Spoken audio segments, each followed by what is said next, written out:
Chaudhary enterprises .com Pankaj Chaudhary जी का यह page है। उन्होंने आज मुझे इस पेज पर आमंत्रित किया है। पहले तो मैं तहे दिल से उनका बहुत बहुत धन्यवाद ज्ञापित करती हूँ कि उन्होंने मुझे आज के लिए चुना और मुझे वक्तव्य देने के लिए यहाँ पर बुलाया। और जो जो दर्शक श्रोता मेरे साथ जुड़ते जा रहे हैं इस मंच पर, मैं उनका तहे दिल से स्वागत करती हूँ, वंदन करती हूँ और अभिनंदन करती हूँ। धीरे धीरे हमसे लोग जुड़ना शुरू हो जाएंगे और कार्यक्रम की रौनक बढ़ती चली जाएगी। चलिएगा, सबसे पहले मैं आपको बता देना चाहती हूँ, पंकज जी हमसे जुड़ चुके हैं। बहुत अच्छी हूँ, सब बहुत अच्छे हैं। नकारात्मक समय चल रहा है लेकिन हम बहुत सकारात्मक हैं, क्योंकि कुछ चीजें, ये जो चीजें आती हैं हमें सिखाने के लिए आती हैं कि हम इनसे कैसे बचकर निकल सकते हैं और दूसरों में कैसे सकारात्मक ऊर्जा भर सकते हैं। तो बस मैं तो यही चीजें कहना चाहूंगी। और हमारे साथ मणि भूषण राजू जी जुड़ गए हैं, आपका भी मैं बहुत बहुत स्वागत करती हूँ। और जैसे कि मैंने कहा कि नकारात्मक समय चल रहा है, तो मैंने एक दो पंक्तियां लिखी थी। चूंकि कवित्री हूं तो कविताओं में ही अपनी बात कहना पसंद करूंगी, पंक्तियां आप तक पहुंचाती हूँ। गम और कष्ट देख कर मत होना गमगीन, गम और कष्ट देख कर मत होना गमगीन, विपत्तियों में ही मनुज सदा करते खोज नवीन। हाँ, विपत्तियों में ही मनुज सदा करते खोज नवीन। बिल्कुल, हम तो इन्हीं पंक्तियों पर चलते हैं। और ये जो एक पेज है चौधरी इंटरप्राइजेज .com, युवाओं का पेज है। हमारे चौधरी पंकज सिंह जाट युवाओं का प्रतिनिधित्व करते हैं और युवाओं में किस तरीके से जोश को बरकरार रखा जाए और किस तरीके से वो अपने जीवन में आगे बढ़ें, उसको ध्यान में रखकर उनके लिए एक मोटिवेशनल, एक सकारात्मक ऊर्जा, एक प्रेरणात्मक ऊर्जा उनमें कैसे संचारित की जाए, एक कविता के माध्यम से मैं आप सभी के सामने रखना चाहती हूं कि हमारे जो युवा हैं, ये युवा जो है आम युवा नहीं है, ये स्वामी विवेकानंद जी के पथों पर चलने वाले हैं। वो हमारे पूर्वज हैं, तो सोचेगा जब उनमें इतनी ऊर्जा थी तो हम में कितनी ऊर्जा होगी। तो उन्हीं को ध्यान में रखकर अपने युवाओं के लिए एक कविता मैं रखती हूँ। पंकज जी, अगर आप मेरी पंक्तियां सुन रहे हैं तो मुझे सूचित कीजिएगा। मणिभूषण जी, अगर मेरी पंक्तियां आप तक पहुंच रही हैं तो मुझे सूचित कीजिएगा कि मेरी आवाज आप तक ठीक आ रही है। चलिएगा, जब तक हमसे लोग जुड़ते हैं मैं एक कविता आपके मध्य रख देती हूं, बिल्कुल ऊर्जा से भरपूर कविता। कोशिश रहे अच्छी सदा तो, कोशिश रहे अच्छी सदा तो अच्छा ही परिणाम हो, तू विजय पथ पर चल चला चल, कर्म बस निष्काम हो, कर्म बस निष्काम हो। धन्यवाद मणि जी, धन्यवाद पंकज जी। पंक्तियां देखिएगा आप, हमारे युवाओं के लिए मैंने ये कविता स्पेशली लिखी है तो उन्हीं को समर्पित करती हूँ। कोशिश रहे अच्छी सदा तो अच्छा ही परिणाम हो, तू विजय पथ पर चल चला चल, कर्म बस निष्काम हो। हाँ, कर्म बस निष्काम हो। नाकामयाबी अगर मिले तो जरूरी नहीं कि आप जो भी काम करें उसमें आपको सफलता तुरंत मिल जाए, थोड़ा सा धैर्य रखेगा। तब मैंने लिखा है, नाकामयाबी अगर मिले तो व्याप्त दिल में रोष हो, यानी कि गुस्सा आना जरूरी है। अगर कामयाबी नहीं मिलती है गुस्सा कीजिएगा कि हमने गलतियां कहाँ की। नाकामयाबी अगर मिले तो व्याप्त दिल में रोष हो, पर लक्ष्य पाने का हृदय में कम नहीं बस जोश हो। हाँ, कम नहीं बस जोश हो। रुकावटों और मुश्किलों का जिक्र क्यों हर बार है। क्या घर में कोई ऐसी दीवार है जहां पर हार की चर्चा हो, तो फिर उस पर इतना दुख क्यों मनाते हैं हम। अगर रुकावट आती है उसको पार कीजिएगा और आगे बढ़िएगा। रुकावटों और मुश्किलों का जिक्र क्यों हर बार है, सजे पदक जहां हार के, ना घर में वो दीवार है, ना घर में वो दीवार है। और अगली पंक्तियां देखिएगा, नाकामियों की तू सुनाए, नाकामियों की तू सुनाए, सबको कब तक दास्तां, नाकामियों की तू सुनाए, सबको कब तक दास्तां, अब हार से ही खोल दे तू जीत का एक रास्ता, अब हार से ही खोल दे तू जीत का एक रास्ता। और गलतियां हैं, गलतियां तो होंगी क्योंकि हम तो मनुष्य हैं, लेकिन उन गलतियों से हमें सीखना है। तब मैं आपको पंक्तियां पहुंचाती हूं, अपने दिल में उतार लीजिएगा। नहीं पुनरावृत्ति गलतियों की, यानी कि रिपीटेशन, हमें गलतियां बार बार नहीं करनी है। वही नहीं पुनरावृत्ति गलतियों की, नहीं पुनरावृत्ति गलतियों की, कार्य में हर बार हो, अब सीख लेकर गलतियों से, गलतियों पर वार हो, अब सीख लेकर गलतियों से, गलतियों पर वार हो। और एक बात देखिएगा, अगर आपके सामने आज कोई मोटिवेटर बैठा हुआ होता तो वो आपसे सीधे सीधे शब्दों में बात करता। मैं कविता के माध्यम से बात कर रही हूँ और मुझे लग रहा है कि आपके हृदय तक मेरी बात जरूर जा रही होगी। अगली पंक्तियां देखिएगा। आपका कंपटीशन किसी और के साथ नहीं होना चाहिए, आपका कंपटीशन आपके खुद के साथ होना चाहिए। तब मैं आप तक पंक्तियां पहुंचाती हूं।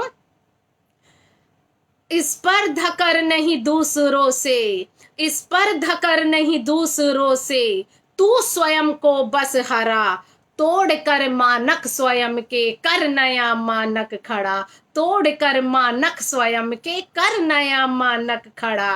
और मंजर है प्यारे राहों के, फेसबुक है, व्हाट्सएप है और दोस्तों के साथ चैटिंग है, सब चीजें आपको रोकेंगी, लेकिन आपको क्या करना है? मंजर है प्यारे राहों के, मंजर है प्यारे राहों के, पर नहीं रुकना कहीं, तू लक्ष्य को बस याद रखना, है खुशी सच्ची वही, है खुशी सच्ची वही। और डालेगी तेरी राहों में, डालेगी तेरी राहों में दुनिया परेशानियां, तब तू समझना सफलता की, तब तू समझना सफलता की, चढ़ रहा है सीढ़ियां, हाँ चढ़ रहा है सीढ़ियां। और अपने अंदर एक आग रखो, उसको बुझने मत दो। लोग ये कहते हैं कि बेरोजगारी है, मैं इस चीज से इत्तेफाक थोड़ा कम रखती हूं। आप बेरोजगारी इसलिए है क्योंकि हम उस मुकाम तक पहुंच ही नहीं पाते हैं और हम कम कोशिशों में बहुत अधिक पाना चाहते हैं। आप कोशिश तो करके देखिएगा, आप भी बिल गेट्स बन सकते हैं, आप भी सुंदर पिचाई बन सकते हैं। तो वो भी तो अपनी मेहनत के बल पे ही गए हैं, या उन्होंने भी बेरोजगारी का रोना रोया? उन्होंने कभी बेरोजगारी का रोना नहीं रोया। तब मैंने लिखा है, जलते हुए दीपक बुझाने, जलते हुए दीपक बुझाने, आ रही हैं आंधियां, जलते हुए दीपक बुझाने, आ रही हैं आंधियां, रोशन हुए वो दीप जिनमें, रोशन हुए वो दीप जिनमें, थी बची चिंगारियां, थी बची चिंगारियां। हाँ चलेगा। पंकज जी, बस मेरी इस कविता की 2 पंक्तियां रह गई हैं, पहले मैं वो पूरा कर लेती हूँ। वो पंक्तियां बहुत जरूरी हैं, उनको पढ़ना बहुत जरूरी है अगर हम जीवन में आगे बढ़ना चाहते हैं। मेहनत लगन और धैर्य का, मेहनत लगन और धैर्य का, हाथ में हथियार हो, इतना बुलंद कर हौसला की, हार की अब हार हो, हाँ हार की अब हार हो। और अंतिम पंक्तियां बिल्कुल आपको समर्पित करती हूं मैं। इतिहास रचने का हृदय में, इतिहास रचने का हृदय में, तू इरादा ठान ले, ना भीड़ में शामिल तो खुद को मुख्य नायक मान ले, ना भीड़ में शामिल तो खुद को मुख्य नायक मान ले। जी बस यहीं पर मैं अपनी पंक्तियों को विराम देती हूँ। और पंकज जी मुझसे पूछ रहे हैं कि मेरा जीवन कैसे, मैं यहाँ तक कैसे पहुंची हूँ। मैं उत्तर प्रदेश के जिला बिजनौर की रहने वाली हूँ, धामपुर की, और इस समय मैं मुंबई शहर में रह रही हूँ। और यहाँ तक का सफर मैंने बिल्कुल ऐसे ही काटा है जैसे कि आम बच्चों का कटता है, लेकिन मैंने जो एक चीज का साथ हमेशा कसकर पकड़ा वो था कंसिस्टेंसी। अगर मैंने किसी कार्य को, हमारे साथ सुगंधा जी, वंदना जी जुड़ गई हैं, आपका भी मैं पटल पर बहुत बहुत स्वागत करती हूँ। हाँ, तो मैं बात कर रही थी कि मैंने जो अपने जीवन में चीज़ों को अपनाया है, उसमें सबसे बड़ी थी कंसिस्टेंसी, लगन और धैर्य। हमें कोई भी अलग काम नहीं करना है। हमको अलग काम नहीं करना है, बल्कि एक सिंपल काम को अलग तरीके से करना है। बल्कि मैंने एक शिव खेरा का बहुत बड़े मोटिवेटर हैं, उन्होंने ये चीज़ कही थी कि अगर आप, नीरज जी आपका भी स्वागत करती हूँ, सौरभ भूटरा जी आपका भी पटल पर बहुत बहुत स्वागत करती हूँ कि हौसला बढ़ाने के लिए आप पटल पर आए हैं, आपका बहुत बहुत स्वागत है। तो मैं बात कर रही थी कि अगर कोई छोटे काम को भी बहुत अच्छे से करता है, मैं उसको प्रणाम करती हूँ। तो आप वर्तमान में जो भी कार्य कर रहे हैं, बस उसको पकड़कर करते रहें। मैंने सबसे पहले बीएससी किया हुआ है, साइंस में मैंने बीएससी किया हुआ है, उसके बाद मैंने सोशियोलॉजी स्ट्रीम चेंज किया। ये भी एक मेरे लाइफ का बहुत बड़ा टर्निंग पॉइंट था। मैं साइंस की एक अच्छी छात्रा रही थी, लेकिन हमारे एक सर थे फिजिक्स के, उन्होंने मुझे ये बताया कि वर्षा, मैं तुमको एक एडवाइस देता हूँ कि तुम जो है साइंस छोड़कर आर्ट साइड में चले जाओ। और आर्ट साइड में भी उन्होंने मुझे सब्जेक्ट सजेस्ट किया समाज शास्त्र। मैंने कहा सर, अगर मैं समाज शास्त्र विषय से पढ़ती हूं तो लोग ये कहेंगे कि ये मैथ की स्टूडेंट होकर सोशियोलॉजी में पढ़ रही है। मन में बड़ी उथल पुथल चल रही थी, लेकिन फिर भी मैंने एमए का फॉर्म डाल दिया। ये तो चीज आप भी जानते होंगे कि समाज शास्त्र को, हमारे यहाँ समाज शास्त्र को बहुत अच्छी दृष्टि से नहीं देखा जाता है। ये माना जाता है कि समाज शास्त्र वही लोग लेते हैं जिनकी पढ़ने में रुचि कम होती है या जो पढ़ने में थोड़े कमजोर होते हैं। तो मेरे लोगों का यही परसेप्शन मेरे लिए भी था। खैर कोई बात नहीं, हमने एमए में अपना एमए प्रीवियस में एडमिशन ले लिया और कोशिशें हमने जारी बिल्कुल वैसे ही रखी जैसे कि हमने साइंस की पढ़ाई करनी थी।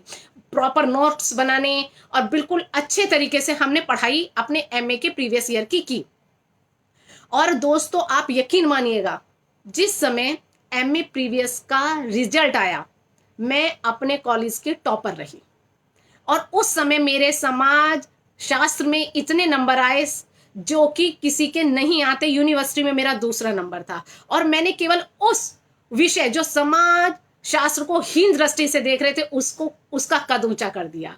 और मेरे पूरी क्लास में केवल मेरे ही हाईएस्ट मार्क्स से बाकी सबके थर्ड डिवीजन के नंबर थे। तो आपको मैं सिर्फ ये बात यहाँ पे, ऐसा नहीं कि मैं अपनी प्रशंसा कर रही हूँ, सिर्फ बताने का अर्थ यहाँ पर सिर्फ इतना ही है कि आप जो भी काम करें, चाहे समाज शास्त्र लें, चाहे नौकरी छोटी हो चाहे बड़ी हो, अपने तन मन धन से अगर हम उस कार्य को करेंगे तो आप यकीन मानिएगा दोस्तों, आपका परचम जो है आसमान पर लहराएगा। ये एक सत्यता बात है। अगर आप खेती भी कर रहे हैं तो उसमें अपना जी जान डाल दीजिएगा, रिजल्ट ऐसा दीजिएगा कि लोग देखते रह जाएं कि भाई काम करो तो उसके जैसा करो, उसके जैसी लगन होनी चाहिए। बस उसके बाद समाज शास्त्र ने मुझे ऐसी राह दिखाई कि मैंने एमए में टॉप किया, फिर आगरा यूनिवर्सिटी से मैंने एमफिल कंप्लीट किया और वहीं से मैंने अपनी पीएचडी भी कंप्लीट की और डिग्री कॉलेज में प्रोफेसर नियुक्त हो गई। और आपको दोस्तों मानकर जानकर हैरानी होगी कि 2009 में मेरी पीएचडी कंप्लीट हुई और 2013 में मैंने बीएड किया। मैंने बीएड की डिग्री हासिल की। उस समय, जिस समय मैं, ये भी एक मेरा बड़ा कहना चाहिए थोड़ा सा विषम दौर रहा था, जिस समय मुझे संघर्ष करना पड़ा। मेरे 2 छोटे छोटे बच्चे हैं, उस समय तो बहुत छोटे थे, उनके साथ रहते मैंने बीएड किया और उसमें भी मैं 80% मार्क्स लेकर आई। वही बात घूम फिर कर वही आ जाती है कि अगर आपके कार्य में कंसिस्टेंसी है, आपने जिस काम को पकड़ लिया है उसको पूरा करते चले जाते हैं, लगन है, धैर्य है, बस आपको आगे बढ़ने से कोई भी नहीं रोक सकता। और देखिएगा, आज आपके सामने बैठी हूँ, पंकज जी ने मुझे आमंत्रित किया है, ये मेरा सौभाग्य है। और मैं आपके सामने अब कविताएं लिखती हूँ, मंचों को साझा करती हूँ और मेरे कार्यक्रम सुनील शेट्टी जी के साथ, और जो तारक मेहता में जेठालाल हैं, दिलीप जोशी जी, राजू श्रीवास्तव, राजीव निगम, इनके साथ मैं काव्य पाठ कर चुकी हूँ। अगर आपका भी कोई प्रश्न हो तो आप मुझे कमेंट बॉक्स में डालकर पूछ सकते हैं। अगर कोई आपका कमेंट हो तो। और इस समय अभी हमारे साथ नीरज जी जुड़े हुए। नीरज जी, आपका स्वागत करती हूं मैं। और मणिभूषण जी तो लगातार पटल पर बने हुए हैं। चलिएगा, जब तक हमसे लोग और जुड़ते हैं और कोई क्वेश्चन मेरे सामने आता है। अरे नहीं पंकज जी, ये मेरा सौभाग्य है कि आपने मुझे इस पटल पर आमंत्रित किया। और एक मुक्तक आपके सामने मैं रख देती हूं, चूंकि कविताएं पढ़ती हूं तो कविता के माध्यम से ही आप तक अपनी बात पहुंचाऊंगी। लोग कहते हैं, कंपेयर जो करते हैं, एक की तुलना दूसरे से करते हैं। मैं कहती हूं कि तुलना नहीं करनी चाहिए। तब मैं लिखने की कोशिश की है मैंने, परिस्थितियां सभी की भिन्न, अलग सबकी कहानी है। परिस्थितियां सभी की भिन्न, अलग सबकी कहानी है। किसी से हो नहीं तुलना, किसी से हो नहीं तुलना, विलक्षण सारे प्राणी हैं। हाँ, चलेगा, मैं मुक्तक बाद में पूरा करूंगी। हमसे पूछा जा रहा है प्रश्न, युवाओं को कैसे अपने जीवन की शुरुआत करनी चाहिए। देखिएगा, मैं केवल एक चीज बोलना चाहूंगी। अभी मैंने एक लाइन बोली थी कि हमारे आसपास हमको डाइवर्ट करने के लिए, हमको विचलित करने के लिए हजारों चीजें हैं। अगर आप ये मान के चलते हैं कि सामने वाले के पास आपसे ज्यादा प्रतिभा है तो आप बहुत गलत सोचते हैं। या आप ये सोचते हैं कि उसको अपॉर्चुनिटी मिली, मुझे नहीं मिली, तो भी आप गलत सोचते हैं। मेरा मानना तो ये है कि आप अपॉर्चुनिटी क्रिएट कीजिएगा, आप आगे बढ़िएगा। आपको, अगर आपके अंदर वो पावर है, आपके अंदर वो शक्ति है, आपको आगे बढ़ने से कोई नहीं रोक सकता है। आपको सबसे बढ़िया एग्जाम्पल महेंद्र सिंह धोनी का है, सचिन तेंदुलकर का है। इनके मूल में सिर्फ एक ही बात सामने आती है कि इन्होंने कभी भी मेहनत करने से अपने कदम पीछे नहीं हटाए। अगर कोई व्यक्ति असफल हो जाता है तो एक बार दूसरों को दोष देने से पहले एक बार अपने अंदर झांक कर देखिएगा, क्या हमने पूरी कोशिश की, क्या हमने उस लेवल का प्रयास किया जिसकी आशा हम आज कर रहे हैं। अरे हम तो स्वामी विवेकानंद जी के वंशज हैं, अब्दुल कलाम के वंशज हैं। उन्होंने जिस तरीके से विपरीत परिस्थितियों में अपने आप को साबित किया, बस वही जोश हमें दिखाना है। और युवाओं के लिए सबसे बड़ा संदेश यही है कि आप देश के कर्णधार हैं। ये देश जो है आगे बढ़ रहा है, आपके बल पर बढ़ रहा है। अपनी दैनिक जरूरतों के साथ साथ इस देश के लिए भी आपको अपने कर्तव्य का भान होना चाहिए कि हमें अपने देश को आगे कैसे बढ़ाएं। और ये तभी संभव है जब आप उन्नति करोगे तो देश अपने आप ही उन्नति करता रहेगा। वही बात है जैसे कि अब्दुल कलाम कहते थे, सोकर सपने नहीं देखेगा। हमें सोकर सपने नहीं देखने हैं, सपने ऐसे देखेगा जो आपको सोने ही ना दें, आपको जगा कर रखें। रात में आपकी नींद खुल जाए कि अरे भाई, मैं तो अपने लक्ष्य से भटक रहा हूं, मुझे उस पे अपने पथ पर बढ़ते चले जाना है। तो दोस्तों, अपॉर्चुनिटी क्रिएट कीजिएगा, फिर देखिएगा मंजिल आपको पुकारेगी कि चला तू मेरे पास आ जा, मैं तेरी राह हूं, मैं तेरा इंतजार देख रही हूं। और कोई किसी और का क्वेश्चन हो तो मुझको सूचित कीजिएगा। हमारे साथ रणपाल जी जुड़ चुके हैं। नहीं, मेरा सौभाग्य है कि आज आप मेरी परिचर्चा में शामिल हुए हैं। अगला प्रश्न मेरे से ये पूछा जा रहा है कि युवाओं को आज के समय में आगे बढ़ने के लिए किन किन बातों का ध्यान रखना होगा। सबसे पहली बात यह है, हमारे अंदर एक ऊर्जा होती है, सकारात्मक और नकारात्मक। चूंकि मैंने समाजशास्त्र पढ़ा है तो हमारे अंदर मानवीय और पार्श्विक प्रवृत्तियां दोनों होती हैं। तो आपको अपनी ऊर्जा को चैनलाइज करना है। जितनी भी बुरी आदतें हैं, जितनी भी बुरी चीजें हैं, उनसे आपको दूर रहना है। चाहे अगर आप किसी एग्जाम की तैयारी कर रहे हैं तो यकीन मानिएगा दोस्तों, आपको तपस्या करनी है वो। और इसका सबसे बढ़िया एग्जाम्पल मैं आपको देना चाहूंगी, और ऐसा नहीं है कि मैं कोई यहाँ पर भाषणबाजी कर रही हूं, ये एक सत्यता है, ये एक सत्य तथ्य है। श्री राम भगवान राजमहल में पैदा हुए, उनको कितनी सुख सुविधाएं मिली हुई थी, लेकिन जब उन्हें अपना भविष्य बनाना था वो गुरुकुल में रहे। अपने सिर के पूरे बाल उन्होंने मुंडवा दिए थे ताकि वो तपस्या कर सकें।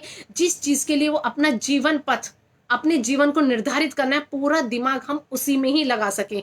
श्री राम भगवान इतनी दिव्य शक्तियां होने के बावजूद उन्होंने ऐसा अपना जीवन यापन किया कि जमीन पे सोना, कंदमूल खाना, ऐसा जीवन अपना उन्होंने यापन किया। लेकिन आज हमें कितनी सुख सुविधाएं मिली हुई हैं। हम ये मान के चलते हैं कि हमारे माता पिता हमें जो दे रहे हैं वो ही हमारा एक लक्ष्य है। हमें एक अच्छा मोबाइल मिल गया। हमारी आजकल आकांक्षाएं क्या रहती हैं कि हमें आईफोन मिल जाए या बहुत 50,000 का एक मोबाइल मिल जाए। हमारा क्या है कि मैं उस दोस्त के साथ वहां पर घूमने चला जाऊं।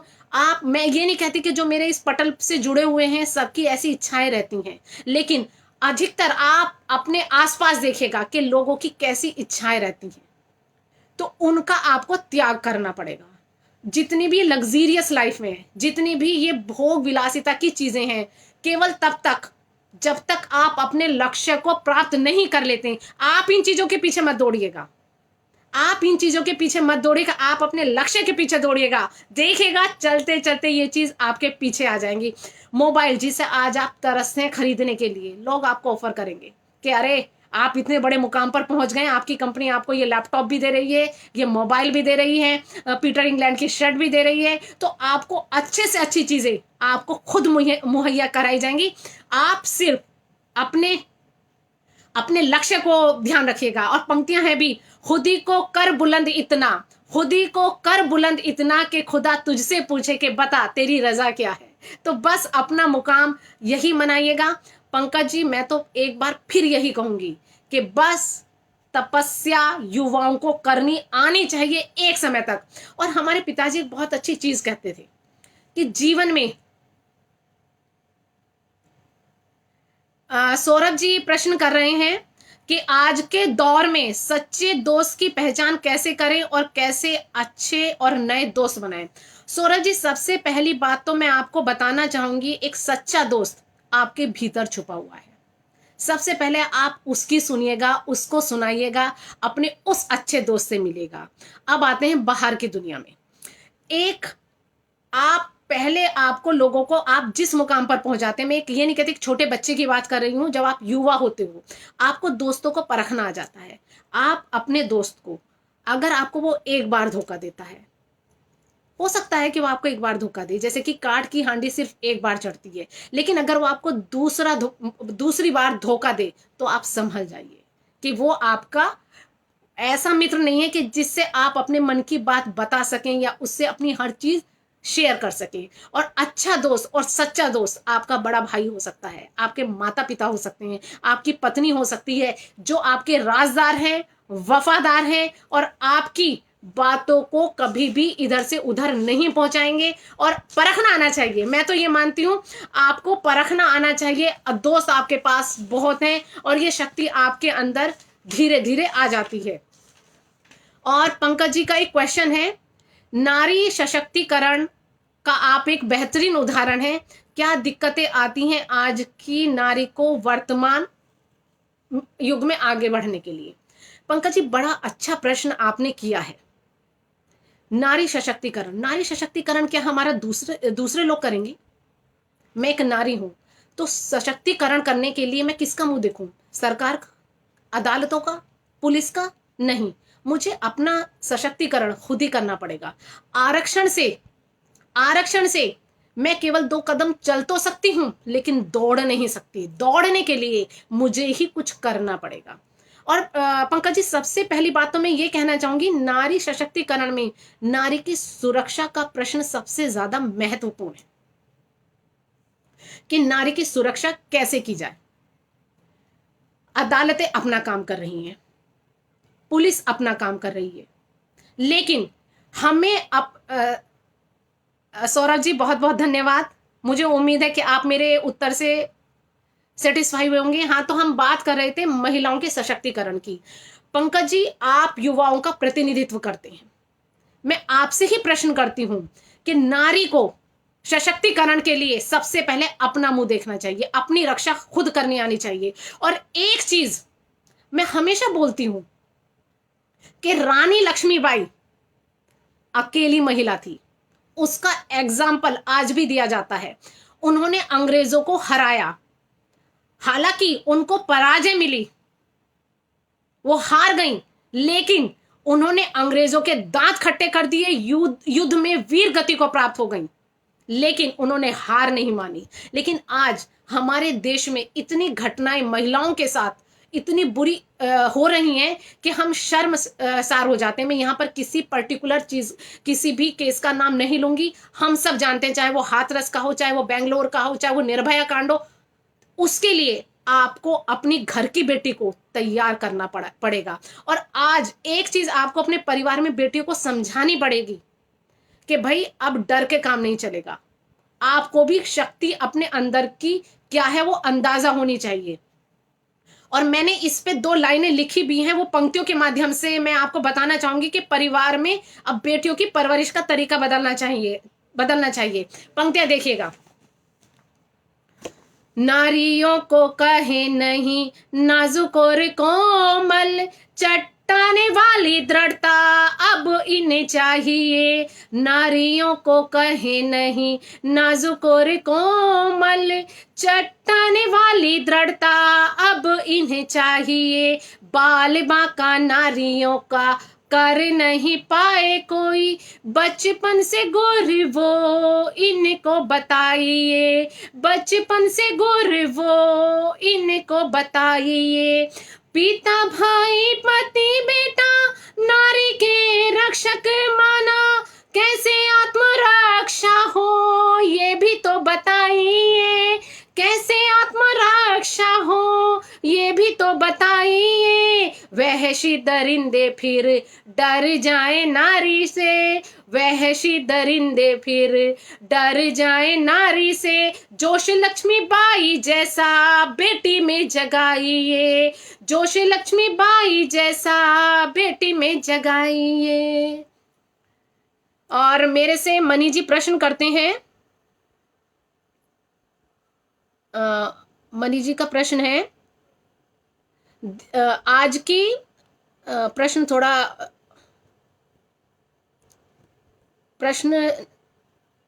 हाँ, आज के समय में अपने परिवार और समाज की बच्चियों और लड़कियों को समझाने के लिए, मजबूत करने के लिए हम लोगों को क्या क्या दिक्कतें आती हैं। प्रश्न इसमें सही से मैं पढ़ नहीं पा रही हूँ, सफल हो रहे हैं।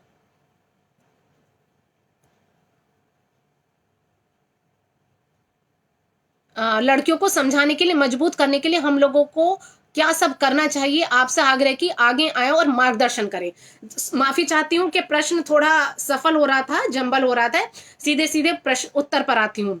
मनी जी, सबसे पहली बात क्या है, हमारे जो घर के बेटे हैं, हमारे घर के जो पुरुष वर्ग है, उनको भी समझाना पड़ेगा कि अब बेटों की परवरिश भी थोड़ा अलग तरीके से होनी चाहिए। उनको भी थोड़ा सा मर्यादाओं का पाठ पढ़ना चाहिए, उनको भी अपनी जुबान पर लगाम होनी चाहिए। और बेटों को भी कहते हैं ना कि अरे तू तो लड़का है, तू कैसे रो सकता है, ऐसा नहीं है। उनको भी रोना चाहिए, उनको भी पछतावा करना चाहिए। अगर वो गलतियां करते हैं उनको भी पछताना चाहिए। और घर की बेटियों को सिखाइएगा। मैं तो कहती हूँ कि घर में मॉक ड्रिल होना चाहिए। जब आपकी बेटी घर से बाहर निकलती है तो उसको पहले वहां पर जाने के लिए तैयार कीजिएगा। क्या आप बाहर की दुनिया में जाने के लिए तैयार हैं? क्या आप अकेली अगर सड़क पर चल रही हैं या बाहर निकल रही हैं तो क्या आप अपनी सुरक्षा स्वयं कर सकती हैं? तो ये गुण तो मणि भूषण जी अपने घर की बेटियों को सिखाने ही चाहिए। तभी देखिएगा, हम घर में क्या दिखाते हैं, तेज मत चलो, हंसो मत, तेज मत बोलो, तुम्हें पराए घर जाना है। इतना डरा धमका के हम उनको रखते हैं अपने घर के अंदर कि वो बेचारी अपने अंदर की शक्तियों को ही नहीं पहचान पाती हैं कि वो कितनी बलवान है और कितनी शक्तियां हैं। उनको आप एहसास दिलाइएगा कि आप बहुत ताकतवर हैं, आप कुछ भी कर सकती हैं।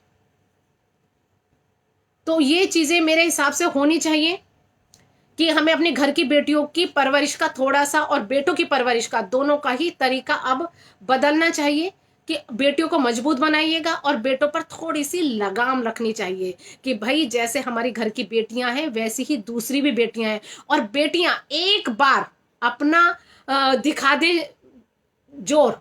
और सही बात है, गीता बबीता को तो दुनिया जानती है, रेसलिंग में नंबर 1 है। जब वो कर सकती है तो व्हाई नॉट अस, हम भी वो कर सकते हैं। हम भी अपनी सुरक्षा स्वयं कर सकते हैं। और पंकज जी ने अभी मेरे से एक प्रश्न किया था कि अपने जीवन के बारे में बताएं। एक वाक्य मैं हर मंच पर शेयर करती हूँ और मुझे उससे शेयर करने में फक्र होता है कि उसका मुकाबला, उस पल का मुकाबला मैंने किया। मैं उस समय बीएससी की छात्रा थी और अमूमन मार्केट का काम अपने घर में मैं ही किया करती थी। तो मार्केट जाने के लिए मैं जब जा रही थी तो एक साइकिल सवार, ये बहुत पुरानी बात है, कम से कम अब से 20 साल पुरानी बात होगी। बीएससी मैंने 20 साल पहले किया, तो इतनी पुरानी बात है ये। तो उस समय में मुश्किल से बहुत पतली दुबली लड़की हुआ करती थी और मुश्किल से 40-45 किलो से ज्यादा मेरे अंदर वजन नहीं होगा। और ना ही मैंने कराटे की शिक्षा ली है और ना ही मैंने जूडो कराटे सीखा है। बस मार्केट में जा रही थी, तभी एक साइकिल सवार आता है, मैंने सोने की चेन पहनी हुई थी, उसने मेरे यहाँ पे गले पे मेरे हाथ मारा। तो मैं हतप्रत हो गई कि वो मुझे कैसे टच कैसे कर सकता है कोई। मैंने उस समय रोई नहीं, ना मैंने किसी को पुकारा, बिल्कुल भी मैं रोई नहीं।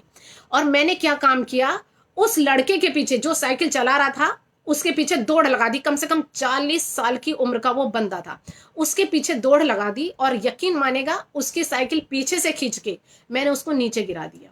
और नीचे गिराने के बाद मैंने उसकी इतनी पिटाई की, अकेली ने, मुझे नहीं मालूम कि मेरे अंदर वो ताकत कहाँ से आई। मैंने उसकी इतनी पिटाई करी, इतनी पिटाई की कि वो वहीं पर उसके चेहरे से खून निकलने लगा था। मैंने अपने नाखूनों से, और मार्केट के सब लोग वहां पर जमा हो गए थे, मार्केट के सब लोग वहां पर जमा हो गए थे। और अगले दिन ये खबर अखबार में छपी कि एक लड़की ने अपनी आत्म सुरक्षा स्वयं की।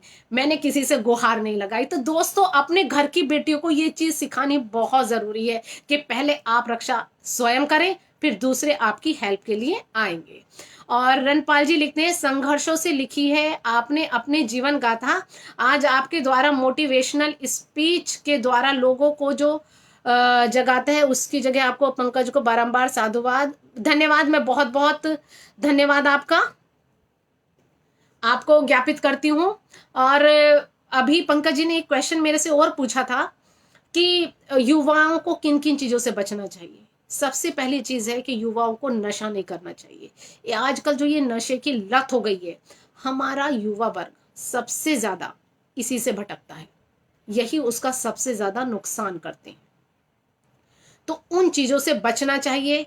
अपना ये स्वर्णिम काल है आपका, क्योंकि 40 साल के बाद आप पढ़ नहीं सकते हैं, आपको कोई नौकरी नहीं दे सकता है, और जीवन में आपको एक बार तो संघर्ष करना ही करना है। चाहे तो आप अपने युवा काल में कर लीजिए, या फिर 40 साल की उम्र के बाद, जब आपके पास कमाने के लिए अच्छे पैसे नहीं है, आपके पास हुनर नहीं है, तो आप रो रो कर अपनी जिंदगी को काटेगा। तो बेहतर है कि जिस समय हमारे माता पिता हमें सब सुख सुविधाएं देते हैं, उस समय मेहनत करके अपने भविष्य का निर्माण कर लिया जाए और हमारा भविष्य स्वर्णिम हो जाए। बिल्कुल। और एक सबसे बड़ी एक चीज मैं आपके सामने और शेयर करना चाहूंगी, जो मेरे दिमाग में आती है और मैं चाहती हूँ कि मैं आपसे शेयर करूं। हमें इस कोरोना ने एक चीज तो बहुत अच्छे से सिखा दी है कि जो ये हमारी भोग विलासिता वाली चीजें हैं, ये हमारे काम आने वाली नहीं है। हमारे काम आएंगी हमारी जरूरतें। ये प्रकृति, इस प्रकृति पर ये देखेगा क्या रंगत आई है, कितनी निखर गई है ये। तो हमें इस प्रकृति की रक्षा करनी है। हमारी ये जरूरतें हैं, इनको हमें आगे लेकर जाना है। तो अपने पर्यावरण का भी, कल ही पर्यावरण दिवस बीता है, तो हमें अपने पर्यावरण का भी ख्याल रखना है, अपने घर के बुजुर्गों का भी ध्यान रखना है, अपने संस्कारों को लेकर आगे बढ़ना है। अगर हम इन चीजों को आगे लेकर चलते हैं तो यकीन मानिएगा आपका भविष्य स्वर्णिम है और आपको आगे बढ़ने से कोई नहीं रोक सकता है। अगर आप में से और किसी का कोई प्रश्न है तो आप मेरे समक्ष रख सकते हैं, क्योंकि काव्य यहाँ पर आपसे परिचर्चा करते हुए मुझे पूरे 40 मिनट हो गए हैं। अगर किसी का और प्रश्न हो तो आप मेरे सामने रख दीजिएगा, वरना मैं अपनी एक कविता आपके सामने रखती हूँ। जैसे कि जनरली मैं क्या है, मैं देशभक्ति की कविताएं लिखती हूँ। ओज की कविताएं लिखती हूँ, तो चाहती हूँ कि एक ओज की कविता आज आपके सामने पढ़ती हूँ कि हमारे लिए जय हिंद का नारा क्या है।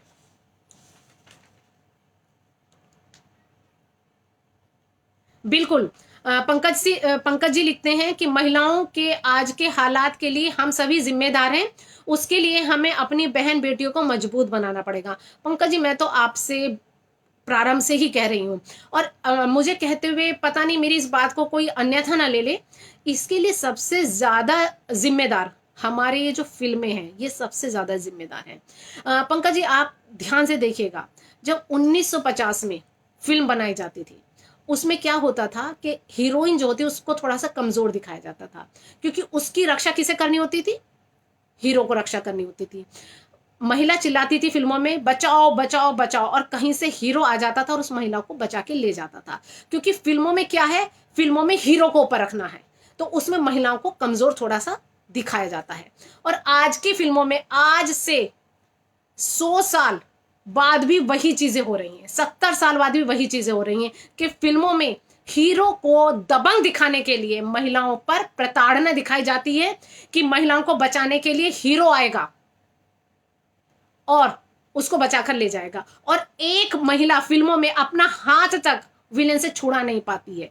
तो हम सिर्फ हीरो को ऊंचा दिखाने के लिए फिल्मों में लड़कियों को कमजोर दिखाते हैं, और चूंकि ये फिल्में हमारे समाज का आईना है, प्रतिनिधित्व करती हैं, तो महिलाओं के दिमाग में ये बात कूट कूट कर बैठ गई है कि भाई हम अपनी रक्षा खुद नहीं कर सकते। जब फिल्मों में लड़के अपनी रक्षा नहीं कर पाती हैं, वो भी दूसरे का आसरा देखती हैं, तो हम अपनी रक्षा कैसे कर सकते हैं? वो भी दूसरे का मुंह देखती हैं, कभी भाई का देखती हैं, कभी पिता का देखती हैं, कभी पुत्र का देखती हैं, कभी अदालतों का देखती हैं, और कभी पुलिस का देखती हैं। वाकई में ये हमारी सुविधाओं के लिए, हमारी सुरक्षा के लिए बने हैं, लेकिन एक प्रश्न अपने आप से हमें करना होगा कि हम महिलाएं अपने लिए क्या करते हैं? सिर्फ रोना, कमजोरी प्रदर्शित करना? अब ये नहीं चलेगा। आप 21वीं सदी की नारी हैं, तो अब आपको बदलना होगा।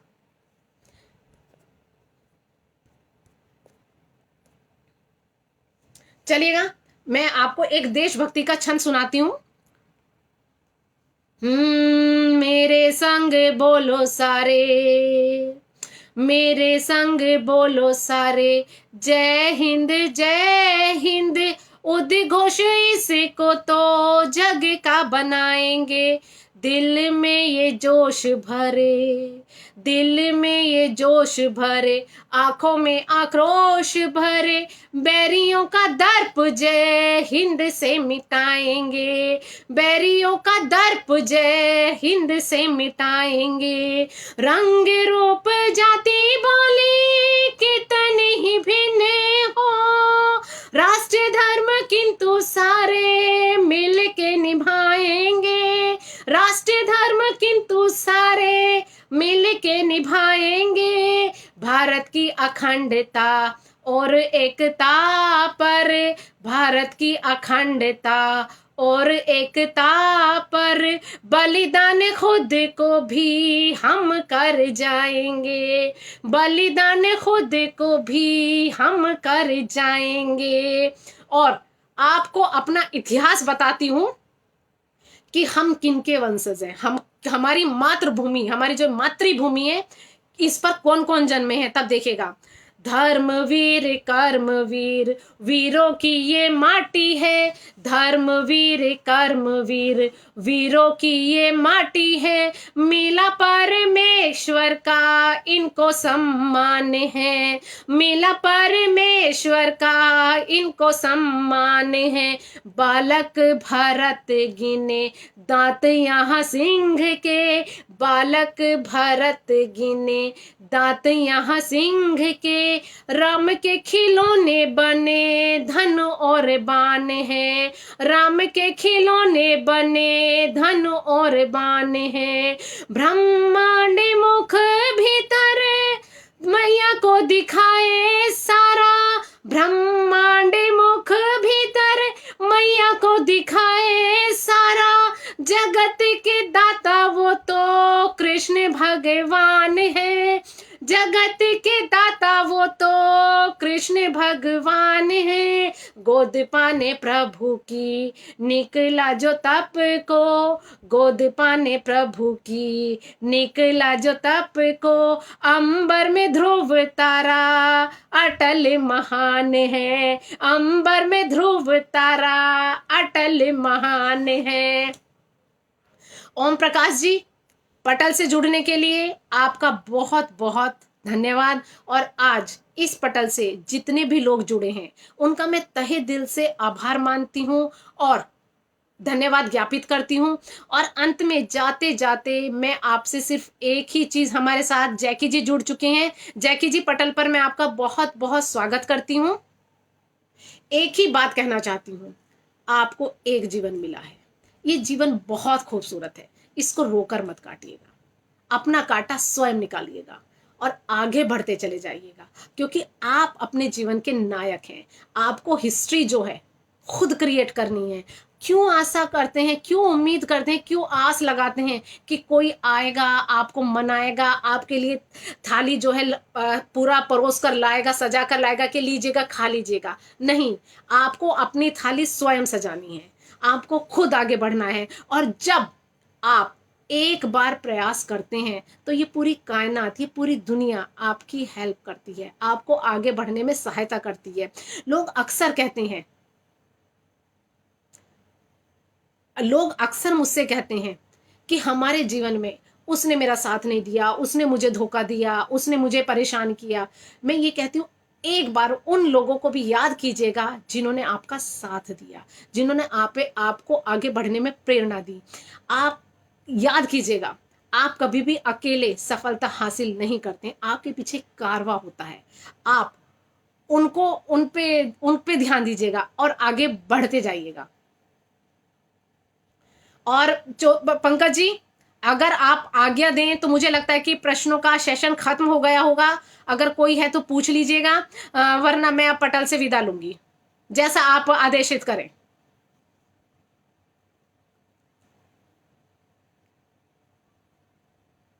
पंकज जी, अगर आप तक मेरी आवाज जा रही है तो आप मुझको सूचित कीजिएगा।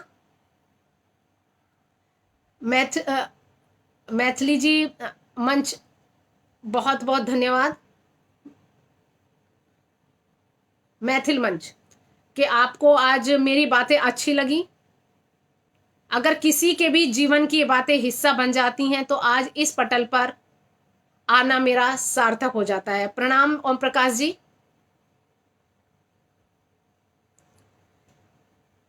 धन्यवाद पंकज जी, मुझे लगता है आज का हमारा सेशन सार्थक रहा होगा। सचिन जी भी हमारे साथ जुड़ गए हैं, सभी को मैं धन्यवाद करती हूं। और जितने दर्शक आज हमारे पटल से जुड़े हैं उनको सिर्फ एक दोहा कहकर मैं,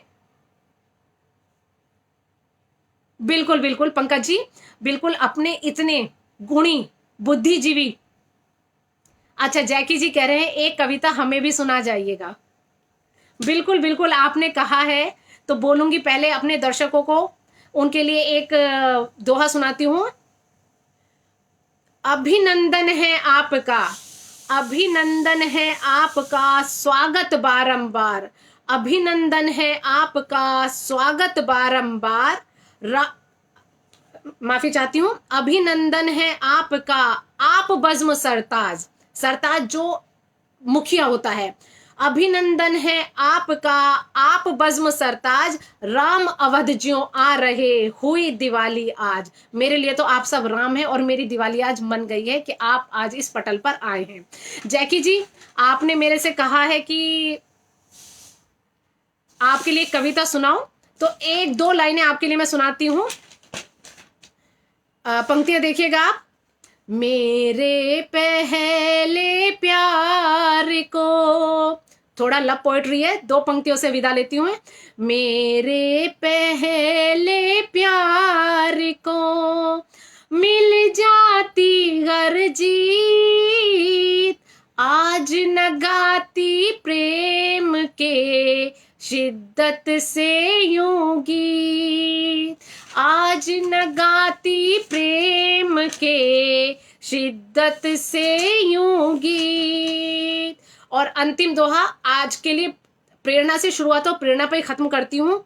जीवन में तू हार के, जीवन में तू हार के मत करना आराम, हिम्मत के को में लगा अभी न पूर्ण विराम, हिम्मत के को में लगा अभी न पूर्ण विराम। बस आप आगे बढ़ते रहिएगा।